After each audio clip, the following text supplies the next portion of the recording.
je vais vous parler de quoi ce matin? Des miracles. Matthieu 1, versets 18 et 19. Matthieu 1, je laisse trouver. 18-19. 18-19. Voici de quelle manière arrivera la naissance de Jésus-Christ. Marie, sa mère, ayant été fiancée à Joseph, se trouva enceinte par la vertu du Saint-Esprit avant qu'ils eussent habité ensemble. Joseph, son époux, qui était un homme du bien et qui ne voulait pas la diffamer, se proposa de rompre secrètement avec elle. Amen. Amen. Luc 1, 26 à 35. Luc 1, 26, 35. Au 6e mois, l'ange Gabriel fut envoyé par Dieu dans une ville de Galilée appelée Nazareth, auprès d'une vierge fiancée à un homme de la maison de David nommé Joseph. Le nom de la vierge était Marie. L'ange entra chez elle et dit, « Je te salue, toi à qui une grâce a été faite. » L'ange lui dit, « Ne crains point, Marie, car tu as trouvé grâce devant Dieu. Et voici, tu deviendras enceinte, et tu enfanteras un fils, et tu lui donneras le nom de Jésus. Il sera grand et sera appelé Fils du Très-Haut, et le Seigneur Dieu lui donnera le trône de David, son père.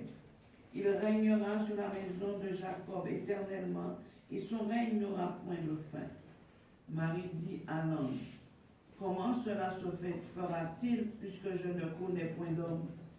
L'ange lui répondit, « Le Saint-Esprit viendra sur toi, et la puissance du Très-Haut te couvrira de son ombre. C'est pourquoi le Saint-Enfant qui naîtra de toi sera appelé Fils de Dieu. » Amen. Alors, qu'est-ce qu'un miracle? Amen. Un miracle, c'est un fait extraordinaire où l'on croit reconnaître une intervention divine bienveillante auquel on confère une signification spirituelle. On a dit spirituelle. J'insiste. Dans la Bible, du livre de la Genèse à l'Apocalypse, nous trouvons bien des faits extraordinaires. Amen. Mais le terme de miracle n'est utilisé que dans certains cas bien précis. Nous allons prendre l'Ancien Testament. Lors de la visitation de l'Éternel à Moïse, ce dernier lui confie la mission de délivrer son peuple qui souffre en Égypte. Il lui enjoint de s'y rendre et de se présenter devant Pharaon. Exode 7, 1 à 3. Exode 7, 1, 3. L'Éternel dit à Moïse, « Vois, je te fais Dieu pour Pharaon, et Aaron, ton frère, sera ton prophète. Toi, tu diras tout ce que je t'ordonnerai, et Aaron, ton frère, parlera à Pharaon, pour qu'il laisse aller les enfants d'Israël hors de son pays. Et moi, j'endurcirai le cœur de Pharaon. » L'Éternel lui annonce qu'il se produira des prodiges et des miracles. Qu'est-ce que c'est qu'un prodige? Un prodige, c'est un événement extraordinaire de caractère magique ou surnaturel. Pourquoi cela? Pourquoi il y aura cette difficulté? L'Éternel a tout annoncé.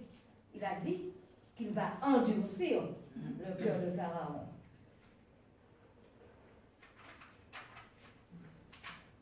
Donc, à cause de l'opposition de l'Éternel à l'Éternel, il y a opposition à l'Éternel. Exode 5, versets 1 et 2. Pharaon va s'opposer à l'Éternel. Exode 5, 1, 2. Moïse et Aaron se rendirent ensuite auprès de Pharaon et lui dirent, « Ainsi parle l'Éternel, le Dieu d'Israël.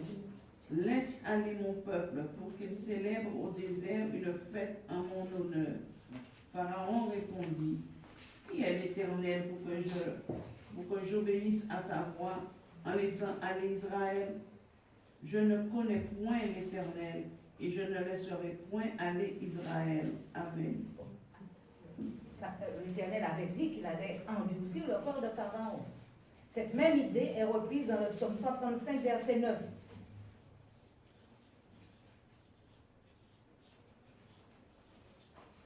Psaume 135, verset 9.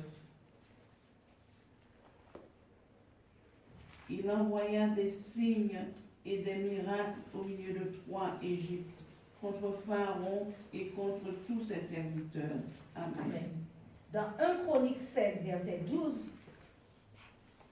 David s'exprime ainsi. Souvenez-vous des prodiges et des miracles. Tu lis, ma soeur, s'il te plaît? Souvenez-vous des prodiges qu'il a faits et des miracles et des jugements de sa bouche. Amen. Amen. L'Éternel ne fait pas de miracle sans contrepartie. Il juge. Il juge d'abord. L'Éternel est le Dieu des miracles. Lisons Deutéronome 4, 32 à 34. Deutéronome 4, 32 à 34. Deutéronome 4, 32, 34.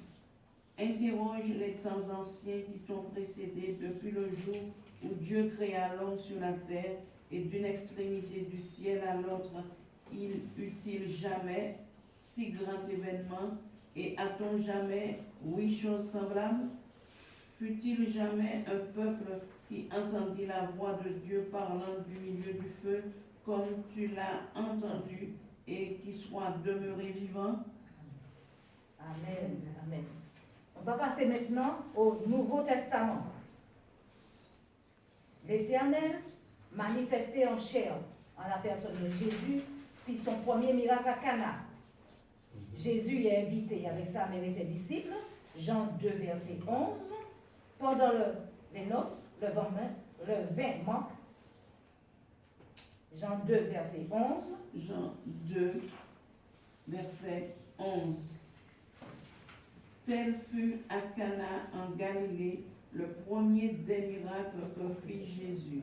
Il manifesta sa gloire et ses disciples crurent en lui. Amen. Mais qu'est-ce qu'il a fait?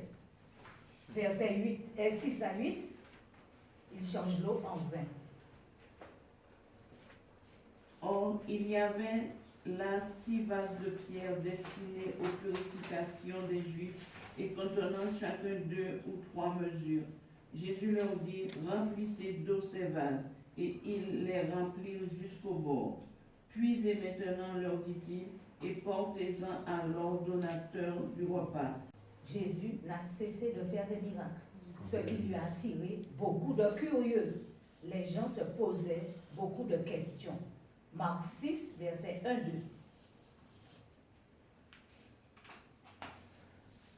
Marc 6, 1, 2. Jésus partit de là et se rendit dans sa patrie. Ses disciples le suivirent. Quand le sabbat fut venu, ils se mirent à enseigner dans la synagogue. Beaucoup de gens qui l'entendirent étaient étonnés et disaient, d'où lui viennent ces choses? Quelle est cette sagesse qui lui a été donnée? Et comment de tels miracles se font-ils par ses mains? Amen. Amen. Le deuxième miracle que fit Jésus, il guérit le fils d'un officier, mais il commence par faire des reproches. Jean 4, verset 48. Si vous le voyez, Jean 4, 48. Jean 4, 48. Jésus lui dit, si vous ne voyez des miracles et des prodiges, vous ne croyez point. Amen. Verset 49, la réponse de l'officier. L'officier du roi lui dit, Seigneur, descends avant que mon enfant ne meure. Amen. Amen. Bon, un cas de résurrection, la fille de Jairus. Jésus s'attarde après avoir reçu un appel de Jairus. Luc 8, 41. Et voici, il vint un homme nommé Jairus, qui était chef de la synagogue. La deuxième phrase. Il se jeta à ses pieds et le supplia d'entrer dans sa maison. Amen. Et Jésus s'attarde. Comme il parlait encore, survint de chez le chef de la synagogue quelqu'un disant, ta fille est morte, n'importune pas le maître. Mais Jésus, ayant entendu cela, dit au chef de la synagogue, ne crains point, crois seulement, et elle sera sauvée. Amen. Versets 53 et 54. Et il se moquait de lui, sachant qu'elle était morte. Mais il la saisit par la main et dit d'une voix forte, enfant, lève-toi. Amen. La jeune fille est sauvée. Amen. Donc, Jésus fit beaucoup de miracles. Alors, les miracles, hein, bon, je vais vous les dire, vous les écrivez, parce que c'est assez long. Guérison des malades, Marc 8, 22 à 25, ça tu lis, s'il te plaît. Marc 8, 22 à 25. Oui,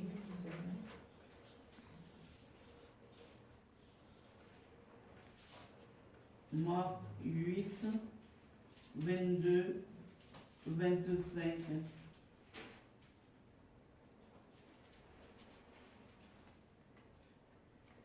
Ils se rendirent à Bethsaïda et on amena vers Jésus un aveugle qu'on le pria de toucher. Il prit l'aveugle par la main et le conduisit hors du village. Puis il lui mit de la salive sur les yeux, lui imposa les mains et lui demanda s'il voyait quelque chose. Il regarda et dit, j'aperçois les hommes, mais j'en vois comme des arbres et qui marchent.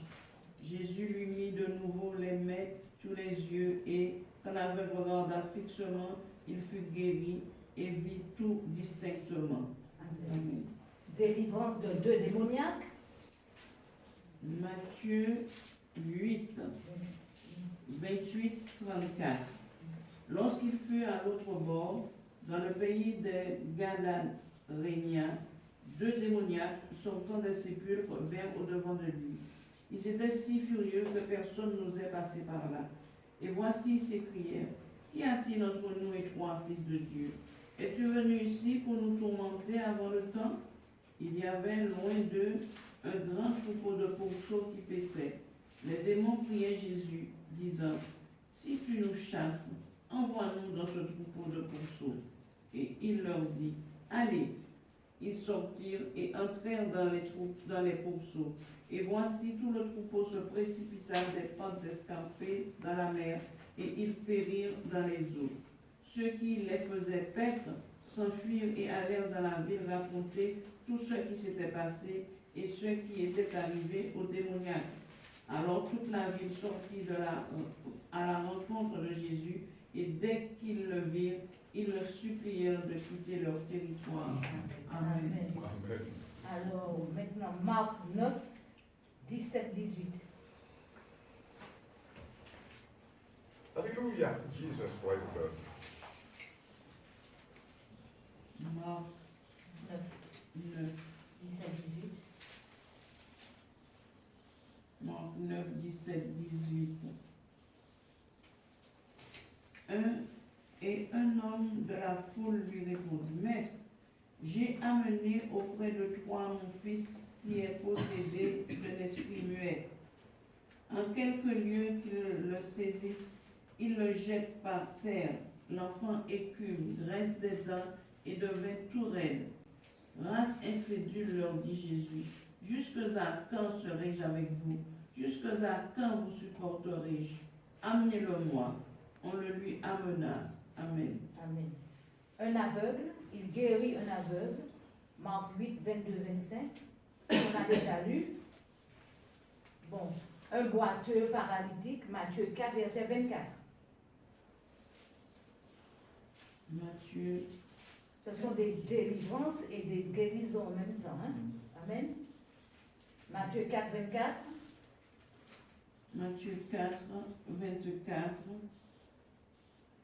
Sa renommée se répandait dans toute la Syrie et on lui amenait tous ceux qui souffraient de maladies et de douleurs de divers genres, des démoniaques, des lunatiques, des paralytiques, et il les guérissait.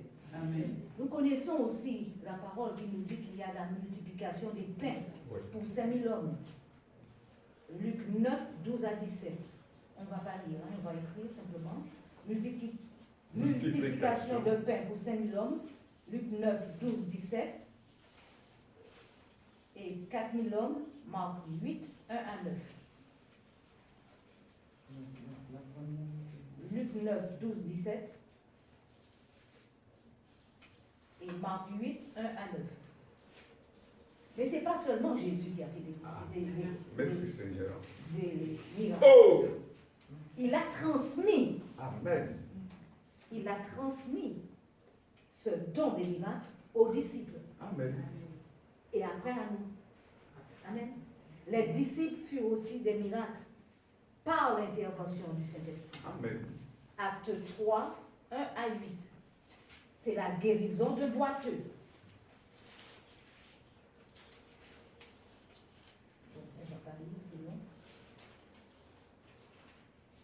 Je dis quoi? Non.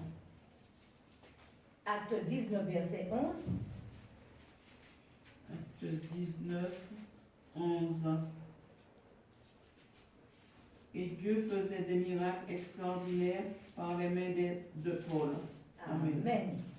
Donc, les miracles, c'est bien beau tout ça. Mais pourquoi? Quel est l'enjeu des miracles? Pourquoi? Parce que la parole, c'est Dieu, n'est-ce pas? Amen. L'enjeu, c'est faire connaître Dieu et sa puissance par l'intermédiaire de l'évangélisation. Amen. C'est ça le but Amen. des miracles. Faire connaître Dieu, sa puissance, sa gloire, par l'intermédiaire de l'évangélisation. On va prendre Romains 15. Et c'est la déclaration de l'apôtre Paul, versets 17 à 19.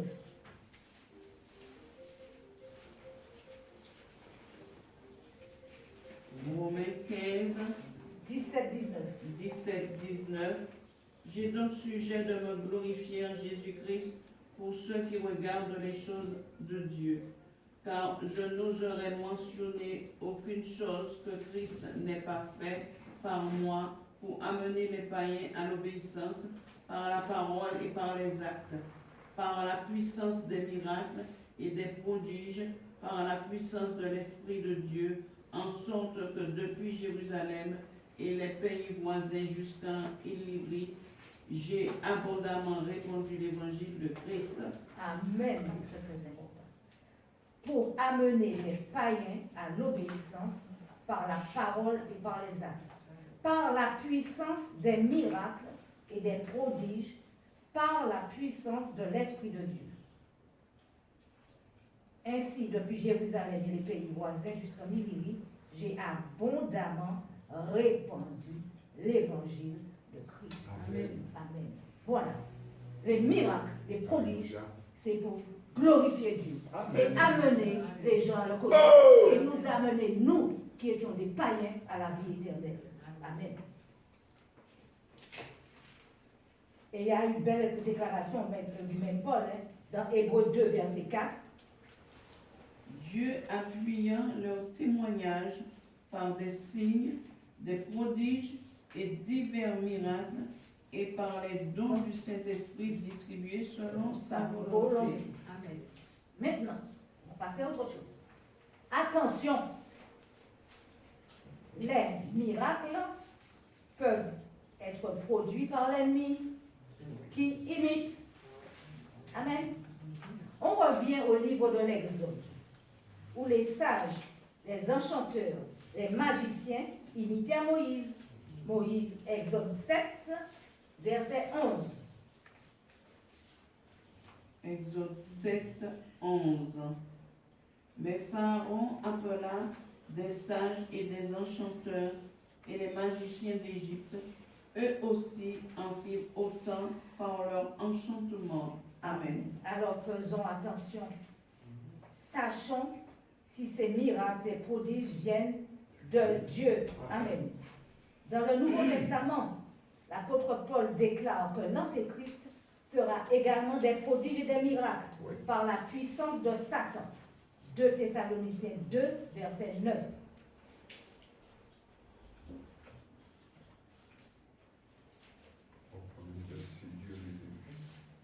2 Thessaloniciens 2, verset 9. 2 Thessaloniciens 2, verset 9. L'apparition de cet impie se fera par la puissance de Satan avec toutes sortes de miracles, de signes et de prodiges mensongers. Amen. Ce sont des miracles mensongers qui nous éloignent de Dieu. Que Dieu vous bénisse.